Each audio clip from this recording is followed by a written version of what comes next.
आपले पोहे तयार झालेले आहेत, एकदम मोकळे मोकळे। आता मस्त आपण हे दह्यासोबत खाऊया।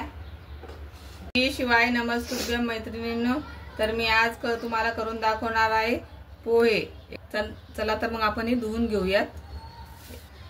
या वाटीने मी हे 2 वाटी पोहे घेतलेले आहेत, स्वच्छ धुवून घ्यायचे। याला मी अगोदरच चाळून घेतलेले आहे आणि याच्यामध्ये काही काडी वगैरे असेल ते काढून घेतलेलं आहे।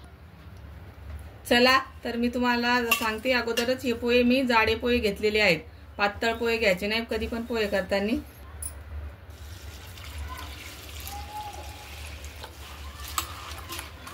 जाडे पोहे असल्यामुळे स्वच्छ आपण धुवून घेऊ शकतो।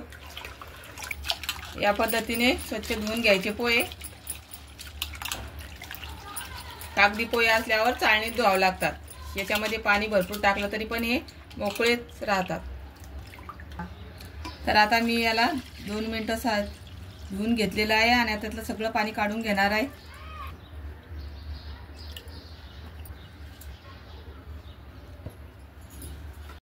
तर आपले पोहे इथे छान भिजतात तोपर्यंत आपण फोडणी देऊन घेऊयात। त्यासाठी मी इथं गॅसवर कढई ठेवते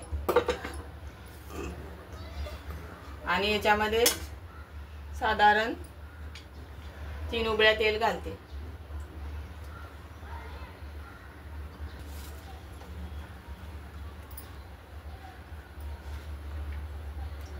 तर आता आपण त्याच्यामध्ये मोहरी घालून घेऊयात। आपली मोहरी छान तडतडली आहे, आता आपण यामध्ये जिरे घालून घेऊयात। जिरे तडतडले की शेंगदाणे टाकायचे। शेंगदाणे आता आपण थोडंसं त्याला हलवून घेऊया आणि मिरची घालू।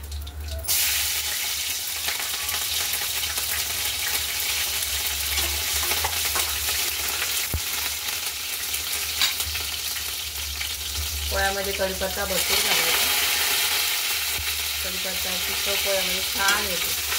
तर बघू शकता आपला कढीपत्ता मिरच्या भाजून झालेल्या आहे। आता आपण याच्यामध्ये कांदा घालू। मी मोठे 2 कांदे कापून घेतलेले आहे।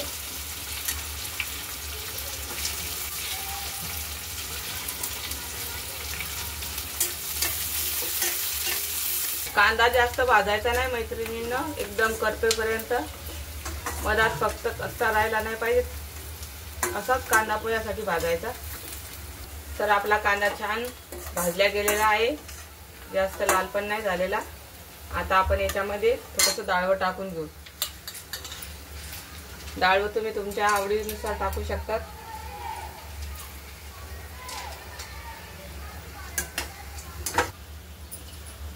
बघा आपले पोहे कसे छान मोकळे मोकळे झालेले आहेत। आता आपण याच्यामध्येच हळद आणि मीठ घालून घेणार आहोत। पोह्यामध्येच मीठ आणि हळद टाकली तर ती पूर्ण पोह्याला लागते, नाहीतर मग एक घास खरट एक घास आळणी असं होतं। तरी तर मी चवीपुरतं मीठ टाकत आहे।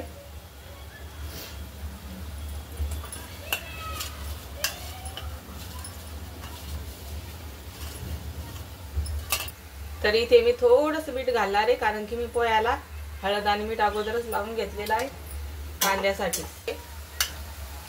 पोहे याच्यामध्ये आता टाकून घेऊ।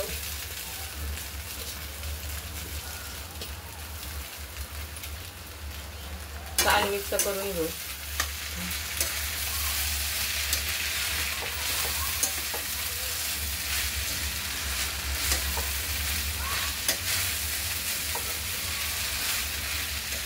एकदम हलक्या हाताने पोहे मिक्स करायचे, म्हणजे तुटणार नाही।